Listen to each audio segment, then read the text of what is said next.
You have arrived at its landed. Thank you for checking in. Education is the best weapon in battling climate change fraudsters.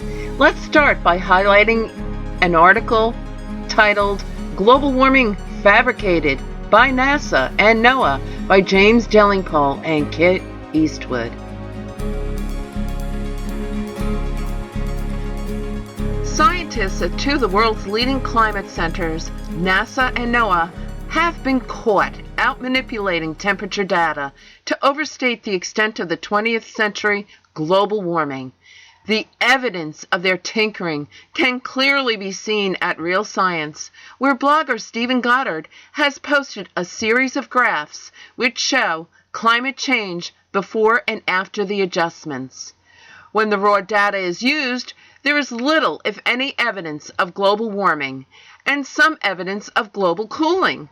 However, once the data has been adjusted, example fabricated by computer models, 20th century global warming suddenly looks much more dramatic. This is especially noticeable on the U.S. temperature records. Before 2000, it was generally accepted, even by climate activists like NASA's James Hansen, that the hottest decade in the U.S. was the 1930s. As Hansen himself said in a 1989 report, in the U.S. there had been little temperature change in the past 50 years, the time of rapidly increasing greenhouse gases. In fact, there was a slight cooling throughout much of the country. A slight cooling throughout much of the country. However, Hansen subsequently changed his tune when, sometime after 2000, the temperatures were adjusted to accord with the climate alarmists' fashionable global warming narrative by cooling the record-breaking year of 1934 and promoting 1998 as the hottest year in U.S. history. The scientists who made the adjustments were able suddenly to show 20th century temperatures shooting up, where before they looked either flat or declining. But, as Goddard notes, the Environmental Protection Agency's heat wave record makes a mockery of these adjustments.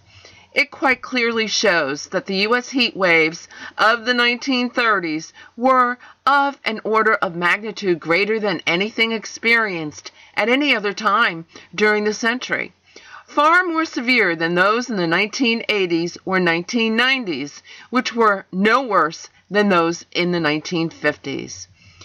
These adjustments, however, are not limited to the U.S. temperature data sets. Similar fabrications have taken place everywhere from Iceland to Australia.